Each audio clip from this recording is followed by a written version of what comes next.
Makakapagkape pa kaya kami nito? May coffee ride na naman tayo ngayong araw sa Onesie Cafe. Duo lang kami ngayon ni Boss Chris. The usual meet up dito sa Brewing Point. Clear na clear yung skies. Good day para mag-ride. Nakita nyo naman yung padjaka ni Boss Chris. Ganadong ganado. Ganda ng form. Dito sa Corinthians, ganda talaga ng view dito. May pa-overlooking ng city.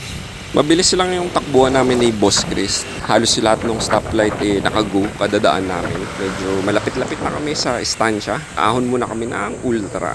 Nandito na tayo sa BGC. Siyempre, hindi ko na na-videoan yung ahon sa Ultra kasi ang hirap mag-video kapag umaahon eh. At na-drop chain na nga si Boss Chris. Tinagos nung chain yung chain catcher. Iba kasi yung padjak ni Boss Chris eh. Ang bigat kaya ang tuli namin, ang bilis namin dito sa BGC.